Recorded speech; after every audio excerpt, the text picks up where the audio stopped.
Kyrie Ellison, cette fameuse chanson peut-être rendue célèbre par Lord of the Flies en fait. Pas The Lord of the Rings, non, on n'est plus à la même place. Mais on est allé le voir au cinéma, ça faisait longtemps qu'on l'avait pas vu, fait que ça a fait du bien en version longue et tout, mais bon, on ne parle pas de ça aujourd'hui, on parle de Lord of the Flies, un film de 1963 de Peter Brook, évidemment basé sur le roman du même nom de William Golding. Un roman que toi, tu connaissais quand même bien, là. Je t'entendais toujours m'en parler. Puis, mais c'est ça, là. En fait, c'est ça. J'en avais parlé brièvement à l'émission précédente, là, parce que Lord of the Flies, c'est quelque chose dont j'ai entendu parler tellement souvent dans les émissions que je regardais, dans les films pis tout ça, toutes les émissions même traduites en français là, à Vrac, à Canal Famille, Sa Majesté des Mouches, c'est quelque chose qui a fait partie de mon enfance là, un peu comme toi ça te dira absolument rien, mais comme les balles de débutantes puis toutes ces affaires là, la société là. Ça fait partie de ton enfance, mais différemment de ceux que ça a vraiment fait partie de leur enfance là, parce que c'est un livre c'est un livre qui se retrouve beaucoup dans les cursus scolaires qui est pas mon cas au là, secondaire que j'ai jamais lu. Non, c'est ça, nous on l'a acheté parce que j'étais tannée puis je voulais le lire finalement, puis ça, on le possède, on a le film aussi en version Criterion, mais c'est ça, ça avait piqué ma curiosité, puis en même temps on aime beaucoup le genre dystopique dans la littérature, donc ça ressemble un peu à ça, ouais, c'est ça. C'en est une là, je trouve quand même, puis c'est ça, on avait acheté l'édition Criterion.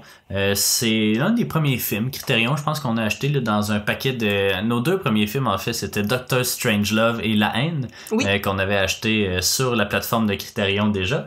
Puis après ça, on a fait un achat, je pense au Boxing Day, là, on a acheté 5 ou 6 films différents.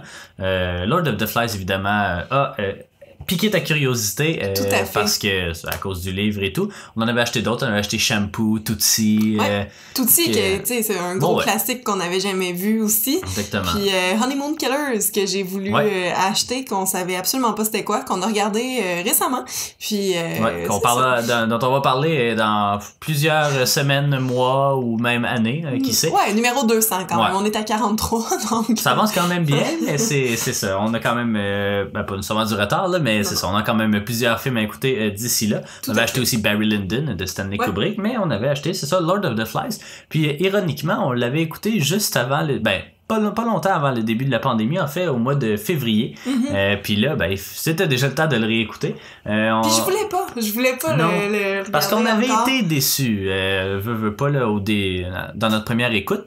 Notre deuxième est peut-être venu confirmer un petit peu ce qu'on pensait, mais on a pris la peine d'écouter chacun des bonus de l'édition Criterion que je pourrais vous présenter. Je pourrais faire vite la petite fiche technique, là, mais c'est un film, c'est ça, de 1963.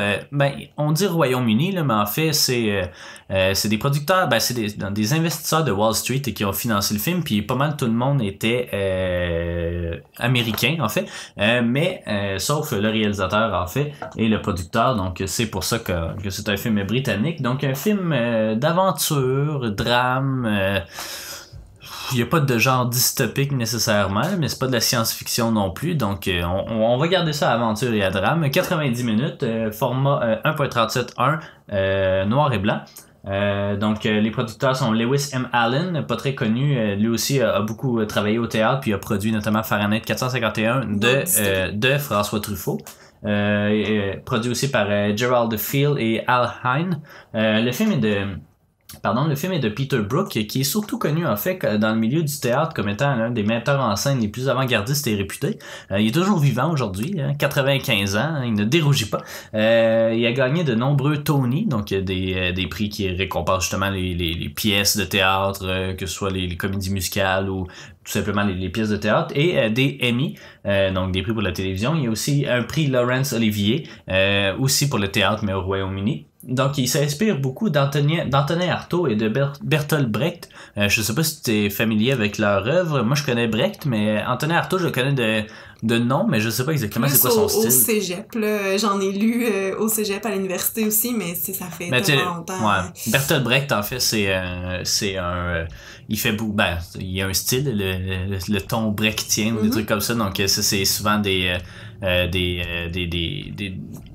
personnages, en fait, les personnages qui sont un peu le narrateur de leur propre histoire. Donc, il y avait le film notamment Les 4 soldats de Robert Morin, un film québécois qui a fait ça. Mais je bon. pense que c'est ça, j'ai lu de Antonin Artaud, Le théâtre et son double. Puis on l'a là, d'ailleurs dans nos livres de référence. Mais sinon, parce que j'avais juste le titre en tête, puis en commençant à l'écrire, je me suis rappelé, là, mais sinon, à part ça, Ouais, ben je suis pas familier non plus avec le théâtre, malheureusement. Je pense que c'est plus un livre pratique que... ok. Oui, non, c'est ça, c'est comme la méthode Stanislavski. Ouais. D'accord. Ben, on ira lire ça. Hein? Ben, tout à fait, on rajoutera peut-être ça à l'émission éventuellement. Il a réalisé aussi, Brooke, de nombreuses pièces de Shakespeare, mais il a également fait de Mahabharata, en fait, avec Jean-Claude Carrière, scénariste français. C'est une adaptation, en fait, d'un poème épique indien. Puis ça a gagné plein de prix. Il a même fait un film aussi vers la fin des années 90, Peter Brook. Il a réalisé à peu près une dizaine de films, mais c'est ça, il est vraiment plus au théâtre. Ses films sont datent surtout des années 60 et 70. Il a jamais fait de film commercial, puis il a jamais voulu en faire parce que d'après lui, c'est là qu'on perd un peu la liberté créatrice qu'on peut avoir. Donc évidemment, Lord of the Flies, c'est pas un film commercial, malgré que ça aurait pu l'être parce que c'était un des romans les plus disons populaires de l'époque. Le livre est sorti en 54, je crois. Puis donc, et puis il est devenu rapidement un best-seller. Donc, en 63, ça aurait rapidement, ça a failli en fait donner un blockbuster, en tout cas, un film à plus gros budget. Puis finalement, ça l'est pas devenu. Je pourrais vous expliquer pourquoi plus tard. Puis il y a Peter Brook, un seul film dans la collection, donc celui-là. Donc, on a déjà terminé d'explorer son œuvre, malheureusement. Donc le scénario fait particulier, est signé de William Golding et de Peter Brook, mais Peter Brook n'est pas crédité, donc j'expliquerai pourquoi un peu plus tard, mais c'est seulement William Golding qui est crédité pour le scénario, mais c'est surtout à cause du livre, parce qu'il n'a pas travaillé Golding avec l'équipe du film. Il n'y a pas eu de scénario en fait d'écrit pour ce film-là. Je pourrais y revenir un peu plus tard. La musique est de Raymond Leppard qui a joué un grand rôle en fait dans le retour de la musique baroque dans les années 60. Il a pas fait grand chose par contre au cinéma, là, à peu près 5-6 films, puis la plupart c'est des TV movies, donc pas très connu. Mais c'est ça, il a fait beaucoup d'opéra, c'est un compositeur classique en fait là, avant d'être un compositeur au cinéma. Direction photo de Tom Holliman, le montage de Peter Brook, Gerald Field et Jean-Paul Lubchansky. Jean-Claude Lubchansky. Qui sont tous pas très connus. D'ailleurs, Gerald Field, c'était sa première expérience en tant que monteur, tout comme le directeur photo, c'était son premier film. C'est un photographe, mais il était pas habitué avec des caméras nécessairement. Les costumes sont de Susan Fletcher. Les studios, en fait, c'est un conglomérat de Wall Street qui a financé le film parce que je peux peut-être justement le mentionner là. C'est Spiegel qui est un producteur très connu d'Hollywood puis qui était ami de Peter Brook. C'est lui qui a produit le Bridge on the River Kwai puis Lawrence of Arabia, donc 2 films de David Lean. Oh oui. Qui était attaché au projet au départ, il a pas nécessairement acheté les droits, mais qui a commencé un peu à travailler là-dessus. Puis là, il a trouvé beaucoup de financement, mais il a voulu changer à peu près tout. Il a voulu changer justement que ce soit un mélange de gars et de filles de plein de nationalités. Il a voulu un peu se détacher du roman d'origine pour proposer sa propre histoire, mais dans le même contexte, disons. Puis Peter Brook a vraiment pas aimé ça, donc il est parti de son côté avec Lewis Allen. Puis là, avec ce conglomérat de Wall Street là, ils ont racheté sur un budget en fait de 250 000 $. Il y aurait à peu près 100 à 150 000 $ qui sont allés au rachat en fait du scénario puis du concept, en fait des droits de Lord of the Flies de Spiegel. Donc ce qui laissait peu d'argent pour le reste du film. Distribué par British Lion et Continental Distributing. Puis le film a été en compétition officielle du Festival de Cannes en 63. Donc pas grand chose du côté de l'équipe technique justement. L'édition Criterion comprend quand même plusieurs trucs, notamment des commentaires audio de Peter Brook, Lewis Allen, Tom Holliman et Gerald Field, un enregistrement audio de William Golding qui lit par-dessus le film, en fait les scènes qui correspondent. Bon, j'ai essayé de l'écouter, j'avoue que c'était comme bizarre un peu là, toi tu l'écoutais un peu à moitié là, mais au tiers, on va dire ça comme ça. J'étais là quand même, j'étais dans le même sofa que tu étais. Oui. Mais c'était bizarre un peu parce que c'est ça, autant le roman, autant le film il est fidèle au roman, autant on dirait que ça se prêtait pas. Puis c'était pas un enregistrement audio qui était fait pour être avec non plus le film. Là. C'est un enregistrement qui date des années 70, donc avant l'invention du DVD puis de tout ce que les bonus peuvent inclure. Mais c'est ça, donc c'était un peu bizarre. Je l'arrêtais à peu près aux 2/3 parce que je trouvais... Fait que je l'écoutais au tiers, tu l'écoutes au 2/3. Tu l'as pas écouté beaucoup, c'est ça que ça veut dire. On l'a écouté au complet ensemble. Ouais, c'est ça. Les commentaires audio, on les a écoutés aussi. Bon, tu t'es endormi dessus, mais c'est... J'ai l'air de... Mais t'étais pas très coopérative dans ces bonus-là. Non, mais c'est parce que en fait, on a regardé le film il y a vraiment pas longtemps. Là. Bon, deuxième écoute très très récemment, mais c'est pas un film qu'on avait vraiment apprécié tant que ça. Puis je me disais, tant qu'à le réécouter dans un format qu'on connaît, on est mieux de tout de suite passer aux commentaires. Puis tu voulais pas faire ça. Non, je voulais pas faire ça. Donc, c'est ça. Fait qu'on m'a forcé à regarder le film une seconde fois. Je trouve que c'est bien qu'on écoute des films plusieurs fois aussi, parce que l'écouter juste une fois... C'est sûr, mais tu sais, au pas final, longtemps, on n'a pas ressorti tant de stock de la deuxième écoute. Mais oui, c'est vrai, on savait qu'est-ce qui allait se passer, on avait moins d'attentes, puis tout ça. Puis je comprends le fait de réécouter, puis d'avoir de repartir avec comme tu peux voir autre chose finalement, mais ça n'a pas tant été le cas pour celui-là. Enfin, je te laisse continuer les bonus. Oui, il y a une scène coupée avec des commentaires aussi. Bon, ça c'était pas une grosse scène nécessairement. Mais c'était une scène qui montrait la relation entre Jack et Ralph, qui sont comme les deux leaders, mais qui de deux bandes là, distinctes. Puis c'était comme une espèce de... En fait, c'est un des seuls moment dans le film où, puis on l'a jamais finalement, où on voit qu'il y a comme une appréciation mutuelle entre les deux parce que c'est vraiment tout le temps la guerre là, entre les deux leaders. Puis on disait en fait que c'était plus comme une relation quasiment père-mère d'une famille. Puis c'est ça, tu sais, il disait ah mais là moi je reste toute la journée à attendre que tu reviennes. Puis l'autre il dit ouais mais faut que j'aille faire des feux. Puis tu sais c'est vraiment c'était particulier, mais en même temps c'est une vulnérabilité qu'on voit jamais ailleurs dans le film. Fait que c'est plate qu'il l'ait coupé, tu sais. Il aurait pu le rajouter considérant surtout que le film. Ouais, une petite heure et demie. C'est ça. Ouais. Donc il y a aussi une entrevue avec Peter Brook qui date de 2008, une entrevue à peu près 30 minutes qui est assez intéressante un peu sur son style de metteur en scène.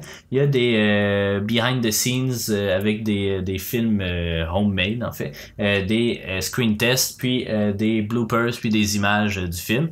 C'était quand même assez intéressant, ça aussi, ça présentait des belles images. Il y a une entrevue avec William Golding réalisée en 1980 pour l'émission de South Bank Show qui était assez intéressante elle aussi.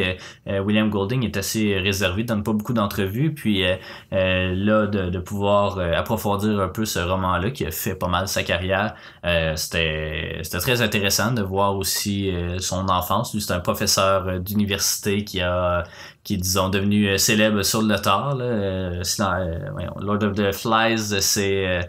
il a écrit ça dans la quarantaine ou quelque chose comme ça, donc c'est arrivé quand même assez tard dans sa vie.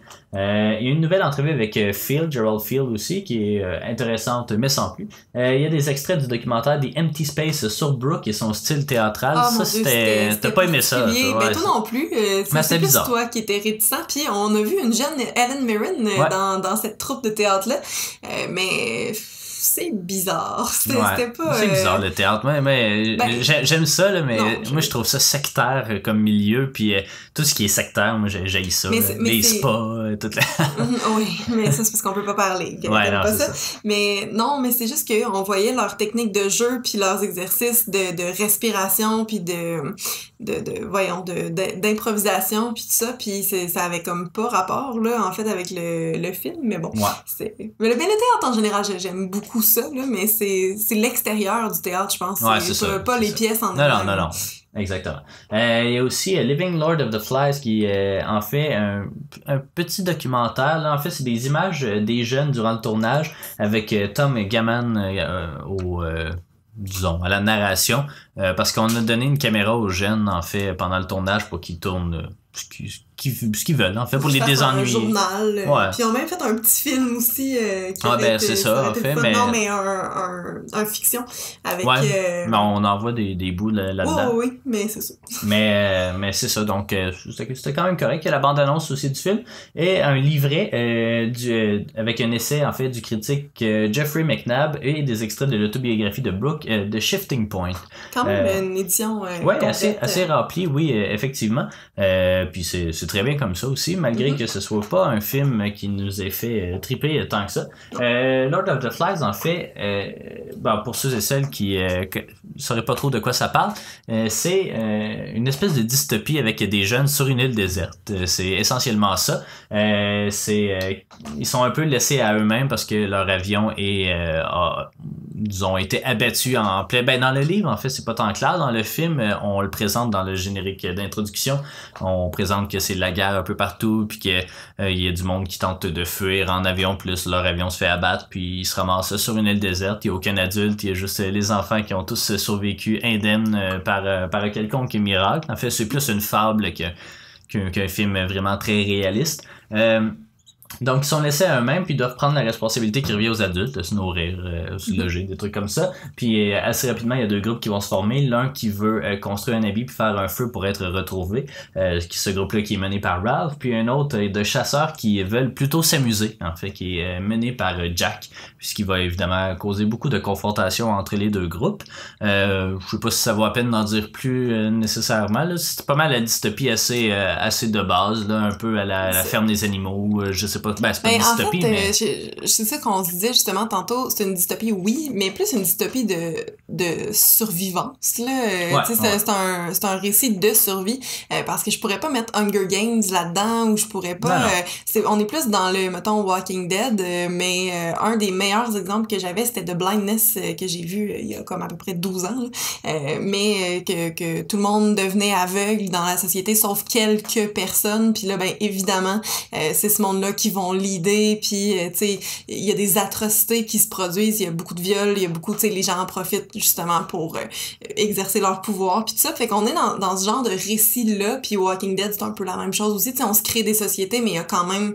on est réticent à laisser rentrer les hommes, il y a beaucoup de méfiance, il y a beaucoup de violence, tu sais, puis c'est ça, parce que c'est pas, par exemple, 1984 où la société est déjà établie, puis qu'on arrive là-dedans, puis qu'on essaye de s'en sortir, ou peu importe, fait qu'on est comme dans un autre sous-genre. On est dans un lieu vierge, puis là, tout est possible, puis ce qui se passe pour de vrai, c'est pas glorieux, disons, mais on dirait que c'est des choses qui nous surprennent pas, en tout cas pas de nos jours, là, disons. Peut-être à l'époque un peu plus, mais bon, ça a été écrit dans, disons, la désillusion suivant la Deuxième Guerre mondiale, puis tous ces trucs-là. Là. Mais c'est une adaptation, c'est ça, du roman de William Golding. Ça fait partie aussi du coffret Criterion des Great Adaptations avec les deux de Charles Dickens, de David Lean, en fait. Et le numéro 46 de la collection, donc The Most Dangerous Game, qu'on n'a pas encore écouté, mais qu'on va écouter éventuellement. Puis celui-là, c'est ça, est quand même assez fidèle. Puis parce qu'il y a eu pas un remake, là, mais en tout cas une deuxième version. Une deuxième adaptation en 1990, puis on dit vraiment que celle de 63 est meilleure, là, est plus fidèle au roman. Puis c'est vrai aussi, tu sais, on est capable de voir. C'est sûr que l'écoute avec la lecture, c'est peut-être pas la meilleure chose à faire, point, là, mais je trouvais quand même que ça... On reconnaît quand même des passages du roman, ça commence de la même façon, Ralph qui marche dans le bois, puis qui rencontre Piggy rapidement, mais non, c'est ça, c'est quand même assez fidèle, et c'est sûr qu'il y a certains éléments qui sont un peu, qui pas modifiés, mais qui sont un peu différents. Par exemple, dans le livre, c'est quand même assez clair. Le titre? Ouais, c'est ça, le titre, Lord of the Flies, qui est en fait une tête de cochon sur un piquet, là, puis qui attire les mouches, évidemment. Ouais, qui attire les mouches, mais c'est Ralph, je crois, là, qui l'hallucine, puis qu'il converse vraiment avec la tête, là, qui donne vraiment, la tête donne vraiment des ordres, alors qu'ici, on voit la tête une fois, puis ça finit là. Donc, dans le livre, c'est vraiment plus approfondi aussi. Mais probablement que ce qui explique pourquoi le film est assez fidèle, c'est qu'il n'y a pas de scénario. Comme je le mentionnais un peu plus tôt, en fait, Peter Brook a décidé de tourner le film scène par scène de façon chronologique. Ouais. Puis, c'est ça, il n'y avait pas de scénario. Donc, il lisait le chapitre, il essayait d'expliquer aux jeunes qu'est-ce qu'il faudrait qu'il se passe, puis il leur disait action, puis il les observait. Donc, ce qui donne quand même une trame assez similaire au livre, parce qu'on s'est vraiment basé là-dessus. Mais qui est un style assez particulier, là. Je sais pas si c'est pas tous les studios, ben là c'est pas un studio qui a financé, mais c'est pas tout le monde qui partirait faire un film pas de scénario non plus. Aussi mais... parce que les parents fallait quand même qu'ils acceptent de prêter leurs enfants 3 mois, puis on disait dans les bonus que on essayait de dissuader les parents de venir, là, ils rendaient ça super compliqué pour les parents de suivre l'équipe de tournage puis tout. Donc ouais. mais c'est ça fait partie des bonnes adaptations, je crois, là, des adaptations fidèles du moins. On n'a pas écouté la version de 90, je serais quand même curieux de l'écouter. Mais de prime abord, c'est quand même un bon travail qui a été fait, puis je pense que surtout un bon travail qui a été fait pour capturer l'essence du roman, que ce soit à travers les thèmes qui sont présentés ou justement l'espèce de fidélité qui y est. Là. Tu pourrais peut-être approfondir quelques thèmes là, qu'on retrouve qui sont assez communs, c'est ça, de pas mal tous les Oui, ben c'est ça. En fait, on en avait listé une couple, puis finalement, en commençant à écrire, je me suis rendu compte que c'était comme tout un gros thème. Là, la condition humaine. On est dans une dystopie, donc évidemment, on va se bâtir un système au début, mais ça va flancher après quelques temps. Il va y avoir de l'anarchie versus l'autorité. On essaie d'avoir des règles, mais à un moment donné, on s'en fout.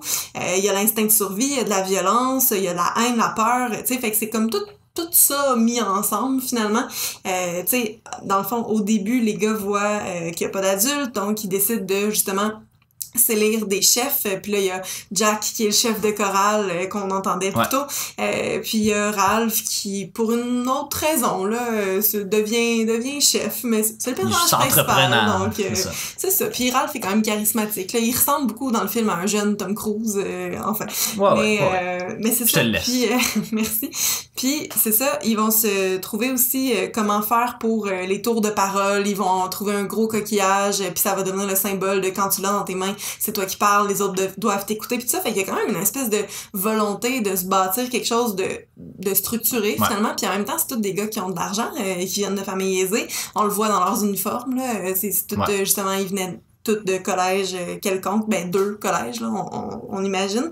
Donc, c'est à peu près ça. Mais il y a Piggy, par contre, qui, lui, fait pas partie de cette classe aisée-là. Là. Il en parle quand il parle de son village. Il en parle plus dans le livre, Non, mais dans le film aussi, le Canterbury.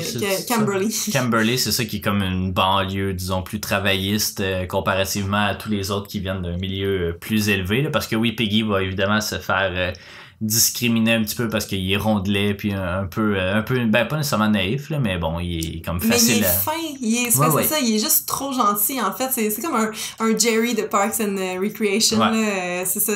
Puis Piggy va quand même avoir Ralph à ses côtés pour le supporter puis tout ça, mais tu sais la première chose qu'il dit c'est j'espère qu'ils m'appelleront pas ce qu'ils m'appelaient à l'école, Piggy. Puis là Ralph dit ça à tous les autres évidemment. Fait que tu sais déjà là c'est ça, il y a comme une espèce de naïveté dans ce personnage là, mais bon. Mais c'est ça, leur société fonctionne quand même jusqu'à temps qu'à un moment donné, il y a un feu que Jack puis l'équipe devaient maintenir qu'ils le feront pas, puis il y a un avion qui passe, donc ça aurait pu être leur chance de s'en aller. Puis là, Ralph sera pas super content. Après ça, les gars de Jack décident de s'écarter un peu, donc il y a vraiment une scission, vraiment 2 clans qui se forment super clairs.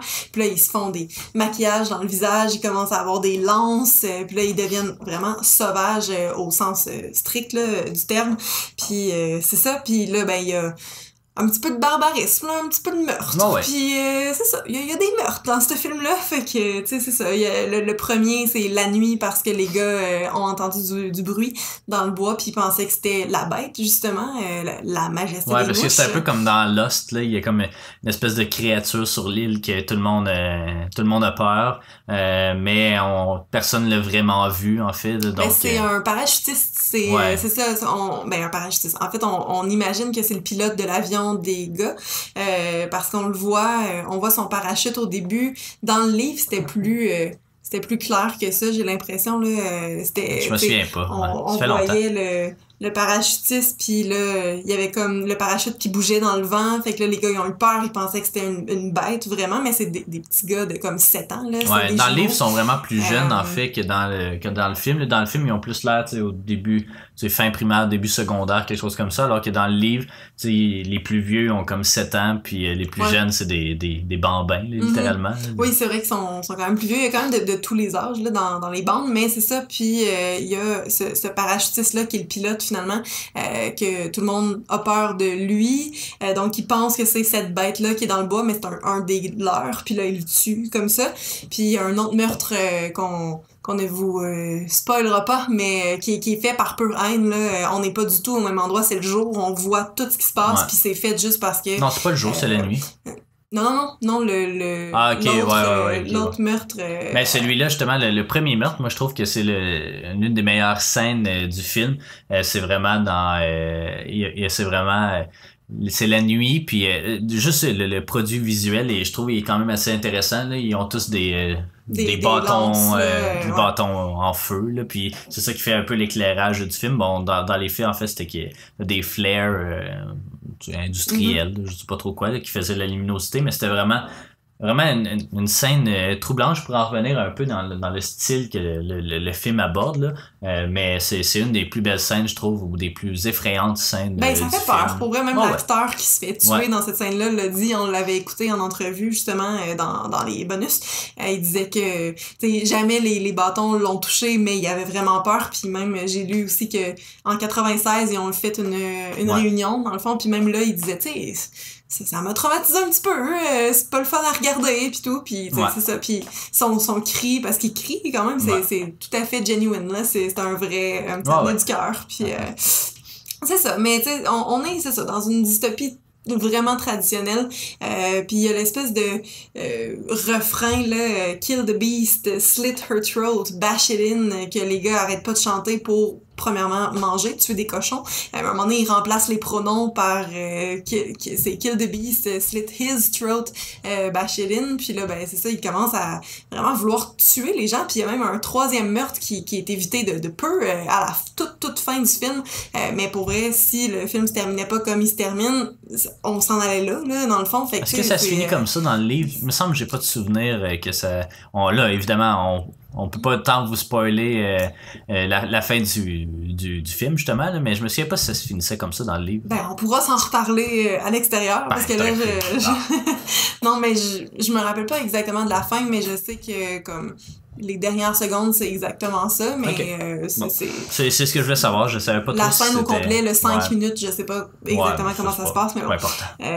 Mais c'est ça, puis on commence à remplacer les pronoms pour justement dire qu'on veut tuer les gars, puis en plus, tu sais, on tue des cochons tout le film, puis il y a quand même un personnage qui s'appelle Piggy aussi, il y a bien des rapprochements à faire avec ça, tu sais, il y a comme cette espèce d'idée de barbarisme là qui est pas, essentiellement ce qui est représenté ici, c'est vraiment que sans autorité, ben pas nécessairement sans autorité, mais tu sais, s'il y a pas de surveillance, ou tu sais, si on repart à nouveau, la barbarie humaine va prendre le dessus rapidement. C'est que la nature humaine, c'est la violence, la peur, la haine, puis que même quand on est avec des enfants qui sont supposés être innocents, puis qu'on est sur une île déserte qui est un lieu qui est supposé d'être super le fun, ça va finir par revenir, même si on essaye de se bâtir quelque chose, ça va être là. Puis tu sais, je lisais des analyses quand même vraiment intéressantes là, qui disaient justement l'espèce de les leaders versus les followers, les gens plus timides, puis tout ça, tu sais, Piggy est vraiment à part dans le film.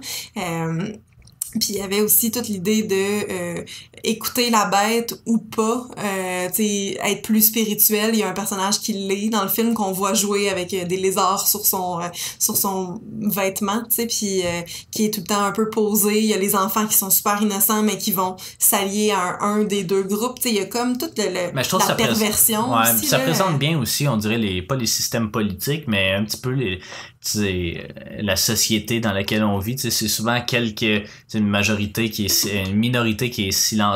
Une minorité qui est, en tout cas, une majorité silencieuse, on va dire ça comme ça, là, puis une minorité qui s'exprime vraiment, là, fait que c'est vraiment, ça joue vraiment avec cette idée-là, là. Au final, il y a 2-3 personnages qui prennent des décisions, puis les autres suivent selon ce que ça leur tente de faire, là. Fait que ça, je trouvais que c'était quand même bien. Puis tu sais, le concept des ordres, puis tu sais, suivre les ordres ou des trucs comme ça, là, ça revient quand même relativement souvent.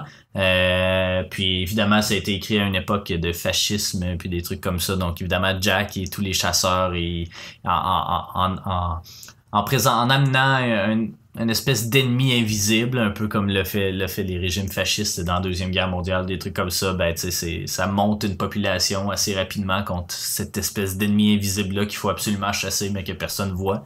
Donc ça, c'était quand même assez habile dans le livre. Évidemment, le film aussi le rend quand même bien, mais le crédit revient au livre, en fait. Puis il y a aussi le Kyrie eleison là, qu'on a entendu qui se traduit par Lord have mercy. Donc que la volonté soit faite à peu près là. Mais tu sais qui était quand même assez je sais pas, ironique là, compte tenu de la situation, parce que c'est comme ça que les gars sont arrivés dans le film.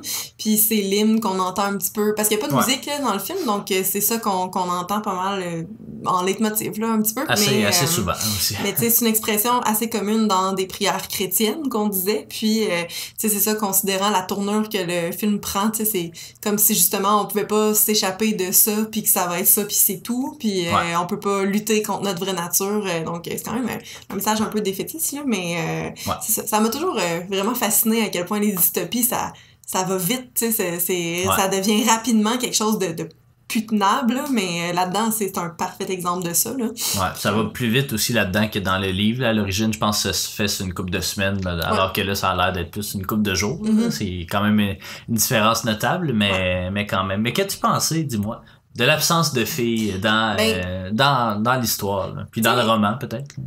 Oui, mais c'est sûr que, tu sais, je peux pas, j'ai pas d'opinion négative par rapport à ça, parce que, dans le fond, ce qu'il disait, c'est qu'il voulait pas ajouter de filles au récit, parce que le premier producteur voulait ajouter des filles, changer pis tout ça, mais ce qu'il disait en entrevue, c'est que ça aurait mis une dynamique d'attirance sexuelle qu'il voulait pas là, pour des enfants, puis que c'est pas ça le but du roman non plus. Puis à l'inverse, une histoire comme ça juste avec des filles, je sais pas ce que ça donnerait, peut-être pas de meurtre là, mais un petit peu plus de bitcherie, puis Golding aussi a dit que c'est pourquoi il a pas mis de filles. Oui, c'était pour enlever cet aspect-là sexuel, mais aussi parce que comme lui c'est un homme puis il sait pas comment écrire une fille. Oui, fait que, aussi, oui. Rendu là, il écrit sur ce qu'il connaît, puis c'est pour ça qu'il y a juste des hommes, mais tu sais, c'est pas quelque chose qui m'a dérangé plus que ça. Il y a des films dans lesquels ça crie plus fort. Je te dirais, là, ici, on l'accepte, là. Je pense que c'est pas quelque chose qui vient me chercher plus que ça. Ouais, non, c'est ça. Il y a plusieurs façons de présenter ce type de récit-là, puis la façon que Peter Brook a choisi, disons, c'est à travers le cinéma direct ou le cinéma vérité, deux styles presque équivalents qui sont quasiment nés au Québec. En fait, là, c'est en France ou au Québec que ce serait né, mais c'est un espèce de style documentaire justement où on veut juste en fait jeter en image un fait quelconque. Bon, au Québec, ça s'est fait avec Pierre Perrault, puis en fait d'autres réalisateurs qui ont fait notamment comment ça s'appelle pour la suite du monde, je crois, là, sur l'île aux coudes.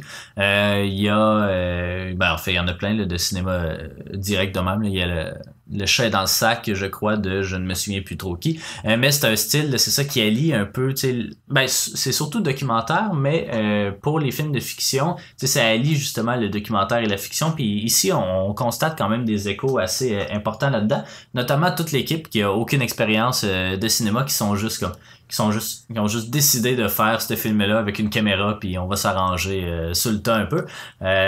Peter Brook avait déjà fait un film, mais c'est ça, son directeur photo en avait jamais fait. Il n'y a pas de scénario, tout simplement.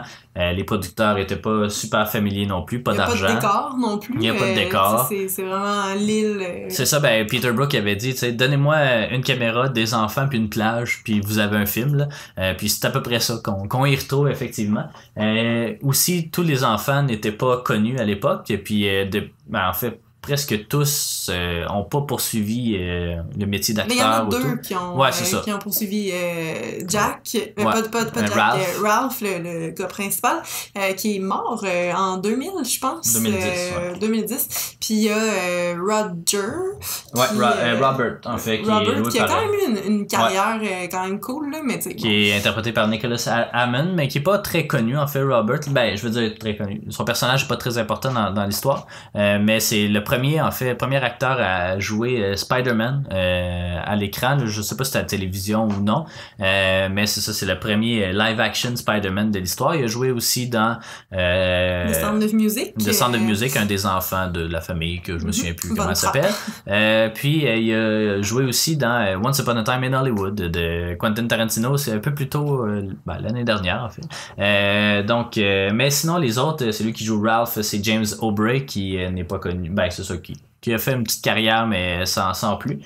Jack, qui est joué par Tom Chapin. Piggy, qui est joué par Hugh Edwards, qui est très bon, en fait. Je pense que Piggy, c'est probablement le meilleur. C'est le personnage le plus à l'avant. Tu sais, c'est Ralph, le personnage principal, mais Piggy pourrait quasiment être l'acteur de soutien, disons, là, mais c'est Piggy sur qui on met le plus d'accent, j'ai l'impression. Exactement. Roger est joué par Roger Elwin. Simon est joué par Tom Gammon. Puis c'est à peu près ça, mais... Et une grosse partie en fait du succès du film, ou en tout cas de la réussite du film, c'est vraiment d'avoir choisi les bons enfants pour jouer chacun des rôles. On dirait qu'ils étaient à peu près tous comme je me les imaginais en lisant le roman. Puis je me souviens plus trop c'est qui de l'équipe là, qui disait ça, mais quand tu joues avec des enfants, il faut que tu essaies de trouver l'enfant qui a la personnalité la plus proche de son personnage, pour justement que ce soit le plus facile pour lui. Puis ici, je pense que c'est vraiment tout le cas. Tu sais, Raph, ils l'ont trouvé, par exemple, je pense 4 jours avant le début du tournage, parce qu'il était en Jamaïque ou je sais pas trop quoi. Là. Ils l'ont déniché comme ça. Même chose pour Peggy, là, qui ont mis une petite annonce dans le journal. Il a envoyé une lettre, puis il a dit qu'il était exactement le profil recherché pour le personnage. Donc, puis il est super bon. Tu sais, il y a une scène dans les bonus, là, on voyait ça, c'est au début, quand Ralph puis lui vont se baigner.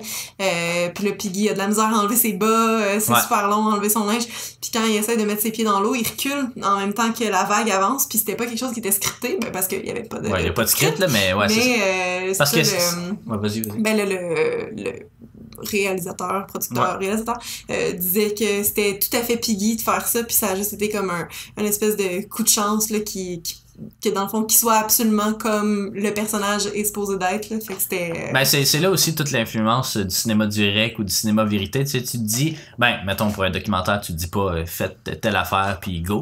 Mais... sauf dans Nanook. Sauf dans Nanook, qui était pas du cinéma vérité, par exemple, là, mais Peter Brook, c'est un peu ça qu'il disait, tu sais, il disait, OK, là, j'aimerais ça que vous fassiez ça, fait que go. Puis là, il leur disait pas grand-chose d'autre. Fait que là, ça donnait un peu de spontanéité aussi. Puis Brooke aussi aime beaucoup travailler avec des gens qui sont pas des acteurs professionnels parce que ça les sont pas enfermés dans un cadre, une espèce de mindset d'acteur. Justement, Bernardo Bertolucci aussi, réalisateur italien, aimait beaucoup aussi travailler avec des non-professionnels parce que justement, ça a plus de liberté puis ça a plus d'authenticité. Puis l'authenticité apparaît quand même assez bien ici. La plupart des enfants avaient pas lu le roman, évidemment. Puis les dialogues sont très souvent improvisés. Puis surtout, en fait, tournés tous en post-synchro, en fait. Puis là, c'était quand même particulier parce qu'habituellement, tu tournes toutes les images. Une des raisons en fait pourquoi ils ont tourné ça en post-synchro, c'est parce que sur le bord d'une plage, ça fait beaucoup de bruit, hein, les vagues, l'eau et tout, fait que le vent. Donc ils se sont vite rendus compte qu'on pouvait pas tourner avec du son. Donc habituellement, qu'est-ce que tu fais, c'est que tu tournes toutes les scènes, puis après ça, après le tournage, plusieurs semaines ou mois après, là t'enregistres. Je digère. T'enregistres en fait les dialogues en fait selon le script. Là, il y avait pas de script par contre. Mais Brooke avait peur justement que la voix des garçons change trop dans ce laps de temps-là. C'est arrivé effectivement. Il y en a aussi qui avaient pas, vu que c'était des Américains, il y avait pas l'accent britannique parfait non plus. Donc eux en fait, ils enregistraient le son tout de suite en fin de journée. Donc le jour ils tournaient les scènes, puis le soir ils enregistraient le son au meilleur de la connaissance des jeunes, de ce qu'ils avaient dit un peu plus tôt. Donc ça a quand même bien fonctionné, mais ça a fait un processus long de montage puis de synchronisation avec tout ça, ce qui donne un film loin d'être parfait non plus. Mais ce film-là, en fait, c'est comme vraiment un petit miracle. On dit souvent que faire un film, c'est un petit miracle. Celui-là, peut-être plus que d'autres, hein, parce que il me semble que sur papier, tu sais, ça a tout pour échouer. Tu sais, du monde qui ont jamais fait de film, des acteurs qui sont pas connus, tu peux pas enregistrer avec du son, puis il faut que t'as pas de scénario, t'as pas rien. Même la caméra, il tournait avec une caméra que c'est une caméra à épaule, en tout cas, mais qui est très... tu sais, qui garde pas le focus quand elle bouge trop. Fait que ça faisait que c'était très dur de tourner justement à l'épaule comme ça. Fait qu'ils ont comme créé... Ils ont construit des rails, là. Ça ressemble quasiment à des montagnes russes, là. Ouais, avec des 2x4, puis tu sais, des trucs vraiment très basiques, juste pour s'assurer d'avoir un minimum de focus. Donc, ce film-là avait comme tout pour échouer. Ouais. Puis ils ont quand même bien réussi, je trouve, avec ce qu'il y avait. Ils ont tourné plus de 60 heures de pellicule, c'est ça, pour 4 heures. Ben, ils ont fait un montage de 4 heures de film, puis après ça, ils l'ont diminué à 1h30. Mais c'est ça, tout ce film-là, en fait, c'était juste comme des segments. Ils voulaient essayer de capter justement le meilleur moment des acteurs alors qu'ils font à peu près tout n'importe quoi. Puis ça a vraiment par moment justement ce petit feel documentaire-là, là, que on est comme juste des observateurs parmi ce qui se passe, notamment dans la scène justement le soir sur le bord de la plage où il y a un des personnages qui meurt. Puis à d'autres moments aussi, là, la caméra est juste là, puis on a l'impression d'observer un peu comment des enfants réagiraient plutôt que de voir des acteurs, tu sais, personnifier les personnages qu'ils sont supposés faire. Donc ça, c'est quand même assez intéressant. Par contre, c'est... Ben, une dernière petite chose avant d'entrer vraiment plus dans mes impressions, là, mais le livre, c'est ça, il dépeint un peu la société de l'époque, d'une certaine façon.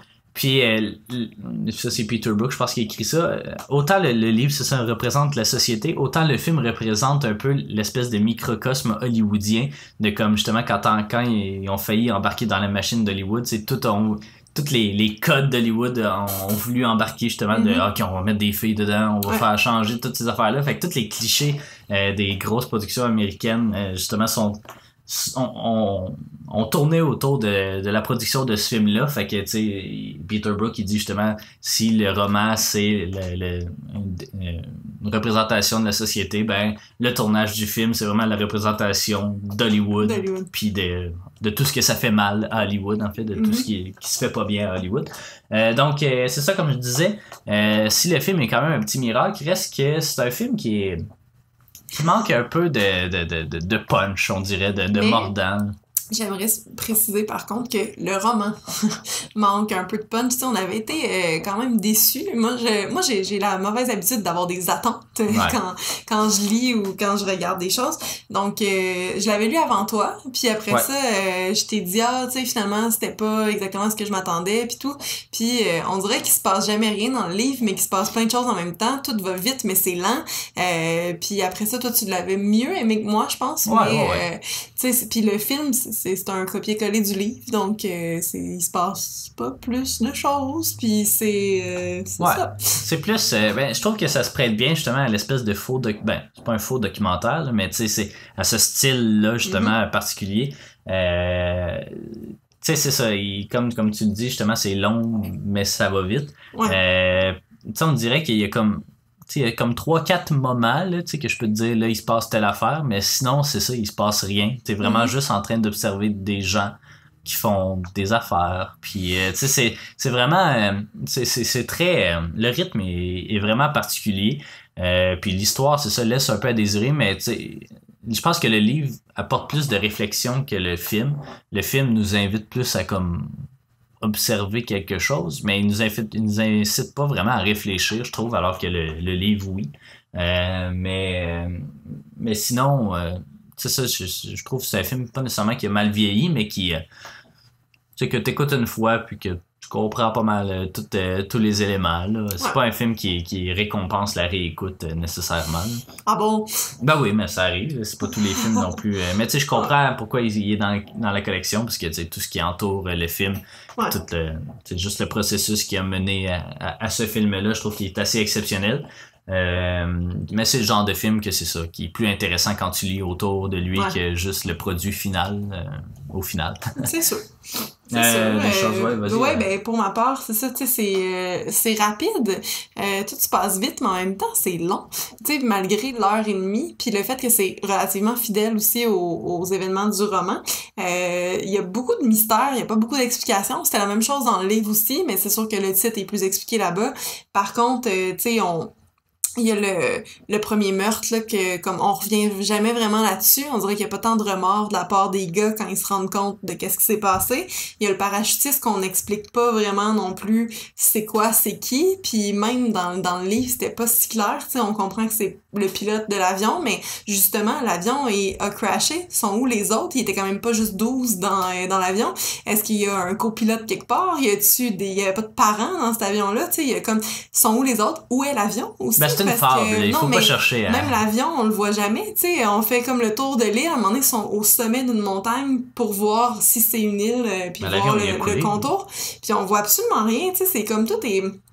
Je sais pas, ça faisait vraiment penser à Lost, là, justement. Ouais, mais dans Lost, on le voit, l'avion. Ouais, on le voit, mais tu sais, c'est ça, c'est plus une fable, puis c'est plus comme une espèce d'allégorie d'une certaine façon, là, tu sais, c'est pas... tu sais, à la limite, ça peut être tout imaginé d'une certaine façon, ou ça peut...